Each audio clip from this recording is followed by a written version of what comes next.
చిక్కుడు పప్పు అనేది ఈ ఫ్రై పీసెస్తో ఈ పప్పు కాంబినేషన్తో తినేస్తాం. మీరు పప్పు కర్రీ అయితే టేస్ట్ చాలా బాగుంది. హాయ్ అందరికీ, అందరు ఎలా ఉన్నారు? మేమైతే చాలా బాగున్నాం. ఈరోజు మరో కొత్త వంటతో మళ్ళీ మీ ముందుకు వచ్చాము. ఈ వంట అనేది మేము ఎక్కువగా ఇంట్లో చేసుకుంటూ ఉంటాము. అదే వంటను మళ్ళీ మీ ముందుకు తీసుకురావడం జరుగుతుంది ఈరోజు. ఈ వంటని ఈ వీడియోలో ఎలా చేస్తాము అనేది చూపిస్తాము. ఈ వీడియోని చివరి వరకు చూడండి.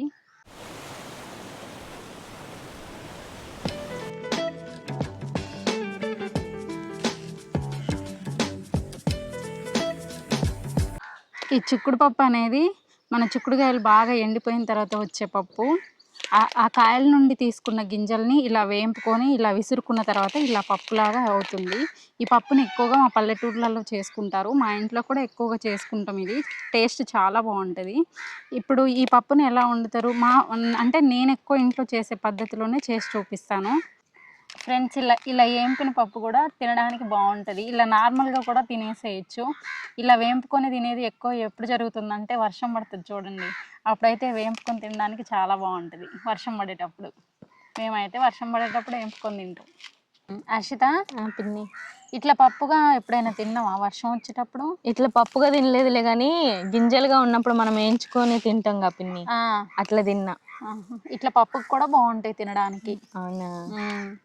మెత్తటి ఫ్రెండ్స్, ఇది ఇట్లా పప్పు వండి తినడం కంటే కూడా ఇట్లా ఇది వేంపిన పప్పు కదా, ఇలానే తింటా ఉంటే ఇంకా తినాలనిపిస్తుంది కదా హర్షిత? అవును పిన్ని, నాకైతే ఇట్లానే నచ్చింది.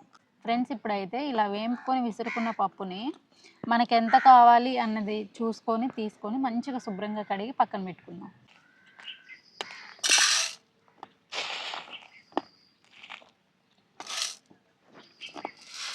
ఫ్రెండ్స్, ఈ పప్పు అయితే సరిపోతుంది మన కర్రీకి.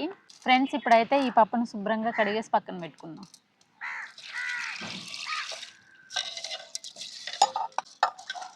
ఫ్రెండ్స్, అసలు చెప్పాలంటే ఈ పప్పు ఇంత బాగా మాడకూడదు, కాకపోతే నాకు తెలియక ఎక్కువ వేంపేశాను, అందుకని కొద్దిగా ఎక్కువ మాడిపోయింది. కొద్దిగా తెల్లగానే ఉంటుంది పప్పు, కాకపోతే ఈరోజు కొద్దిగా ఎక్కువ మాడిపోయింది.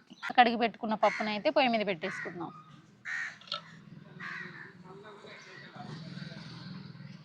ఈ పొయ్యి అనేది మంచిగా మండితే పప్పు తొందరగా ఉడికింది. పొయ్యి మండలేదనుకో పప్పు చాలా లేటుగా ఉడికింది.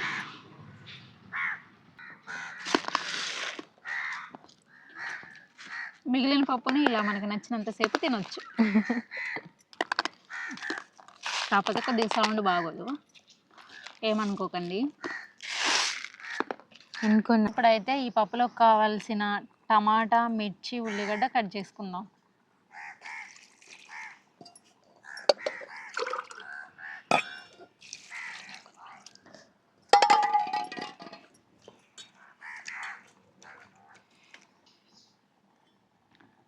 ఫ్రెండ్స్, ఈ పప్పులో చింత చిగురు వేసినా చాలా బాగుంటుంది, కాకపోతే ఇక్కడ మాకు చింత చిగురు అనేది దొరకట్లే, అందుకనే టమాటా వేసి చేస్తున్నా. టమాటా వేసినా బాగుంటుంది, కానీ చింత చిగురు అయితే ఇంకా చాలా బాగుంటుంది. మళ్ళీ చింత చిగురు దొరికినప్పుడు మళ్ళీ ఒకసారి చేసి చూపిస్తా.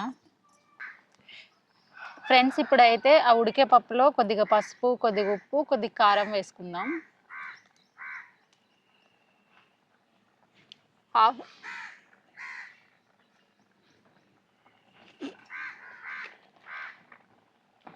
రుచికి సరిపడినంత ఉప్పు.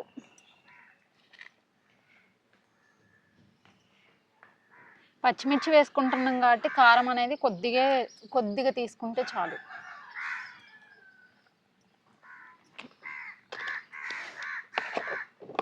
కొద్దిగా పప్పు ఇంకొద్దిసేపు ఉడికిన తర్వాత మనం కట్ చేసుకున్న పచ్చిమిర్చి, ఉల్లిగడ్డ, టమాటా అందులో వేసేసుకున్నాం. ఫ్రెండ్స్, ఇప్పుడైతే ముందుగా కట్ చేసి పెట్టుకున్న టమాటా, పచ్చిమిర్చి, ఉల్లిగడ్డ పప్పులో వేసేసుకుందాం. అలాగే దాంతోపాటు ఇలా కొద్దిగా చింతపండు, గింజ తీసిన చింతపండు అందులో వేసేసుకున్నాం అనుకో మెత్తగా ఉడికిద్ది. తర్వాత మనం రుబ్బుకున్నా కూడా మెత్తగా అయిపోతుంది.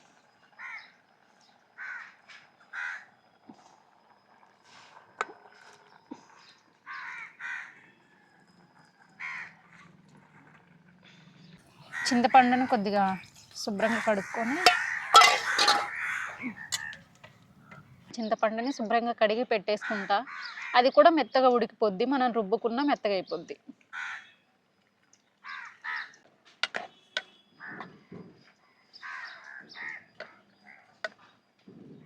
ఇప్పుడైతే మూత పెట్టేసుకుందాం, ఉడికిపోతుంది. ఫ్రెండ్స్, ఇప్పుడైతే పప్పు అనేది మెత్తగా ఉడికిపోయింది. దాన్ని దించేసుకొని మంచిగా ఇట్లా పప్పు గుత్తితో మంచిగా రుబ్బుకుందాం మెత్తగా.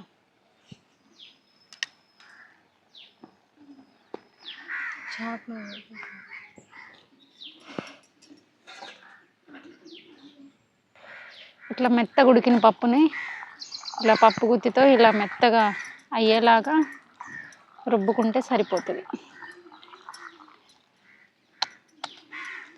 ఫ్రెండ్స్, పప్పునైతే ఇలా మంచిగా మెత్తగా రుబ్బుకోవాలి. మరీ మెత్తగా కాదు, కొద్దిగా పలుకు పలుకు ఉంటే మనం తినేటప్పుడు మనకి ఆ పప్పు అనేది తింటా ఉంటే మనకి ఆ టేస్ట్ అనేది తెలుస్తుంది.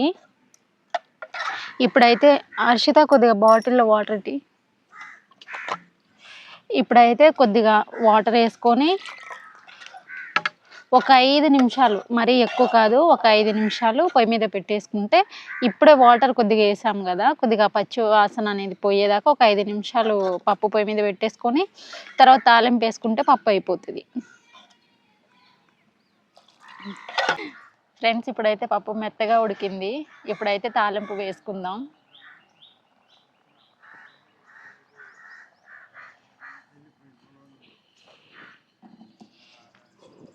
ఇప్పుడైతే తాలింపు కోసం ఈ కడాయిని పొయ్యి మీద పెట్టేసుకుందాం.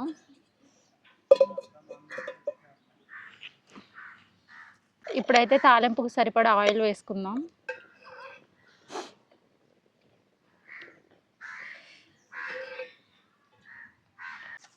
ఫ్రెండ్స్, ఇప్పుడైతే కొద్దిగా తాలింపు గింజలు, అలానే 4-5 రెబ్బలు ఎల్లిపాయ, 3 ఎండుమిర్చి,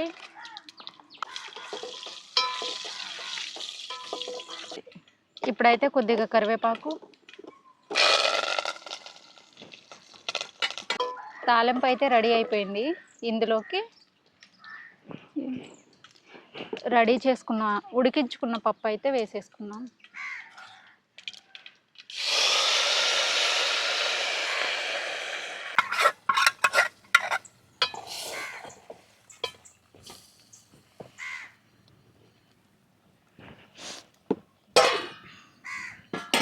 ఇప్పుడైతే పప్పును దించేసుకుందాం.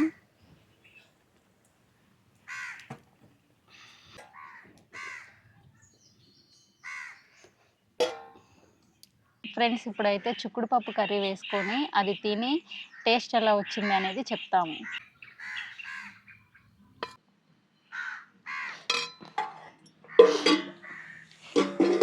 ఈ పప్పు కర్రీలోకి ఆమ్లెట్ ఉంటే చాలా బాగుంటుంది. కాకపోతే మాకు నైట్ చేసుకున్న చేపల ఫ్రై ముక్కలు ఉన్నాయి కాబట్టి అందుకనే మేము ఆమ్లెట్ అనేది వేసుకోలేదు. ఈ ఫ్రై పీసెస్తో ఈ పప్పు కాంబినేషన్తో తినేస్తాం ఈరోజు. టేస్ట్ ఎలా వచ్చింది అనేది చెప్తాము. హర్షిత, తిను, టేస్ట్ ఎలా వచ్చింది అంటే మనము రోజు చేసుకునే పప్పుల కంటే కూడా ఈ పప్పు ఎలా వచ్చింది అనేది చూద్దాం.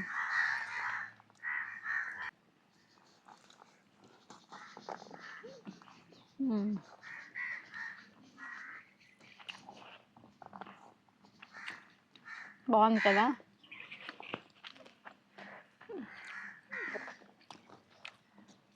ఈ పప్పు కర్రీ అయితే టేస్ట్ చాలా బాగుంది. అంటే మనం నార్మల్గా ఇంట్లో చేసుకునే పప్పుల్లానే ఉంది, కాకపోతే కొద్దిగా ఇంకొద్దిగా టేస్ట్ బాగుంది అనిపిస్తుంది నాకైతే. చిక్కుడు పప్పు కర్రీ అనేది చాలా అంటే చాలా బాగుంది. చింత చిగురు వేస్తుంటే ఇంకా బాగుండేది. ఇది కూడా బాగుంది, కాకపోతే ఇదొక ఫ్లేవరు, చింత చిగురుతో ఇంకొక ఫ్లేవరు, అట్లా డిఫరెంట్గా ఉంటుంది. చాలా బాగుంది. ఇప్పుడైతే ఫిష్ ఫ్రై వేసుకొని ఒక ముద్ద తిని చూద్దాం పప్పుతో.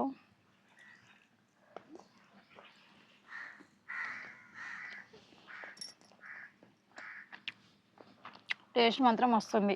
ఈ రెండింటి కాంబినేషన్ అయితే అదిరిపోయింది. మీరు కూడా ట్రై చేయండి ఒకసారి. ఇలా మీరు కూడా చేసుకుంటారు, కాకపోతే ఏంటంటే పప్పులు చేంజ్ అవుతాయి. కందిపప్పు ప్లేస్లో చిక్కుడు పప్పు వేసుకుంటే సరిపోద్ది. కర్రీ చాలా బాగుంది పిన్ని. ఫస్ట్ మా అమ్మ చేసింది, ఇది రెండోసారి నేను తినడం. చాలా బాగా వచ్చింది. బాగుంది కదా. చిక్కుడు పప్పు అంటే మా అమ్మ చేసిన దానికంటే నువ్వు చేసింది బాగుంది పిన్ని. అవునా, థ్యాంక్ యూ.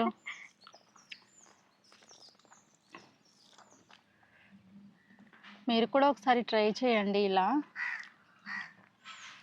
ఈ పప్పు టేస్ట్ మీకు నచ్చుతుంది. ఈ పప్పుని కట్టెల పొయ్యి మీద చేసుకుంటేనే టేస్ట్ చాలా బాగుంటుంది.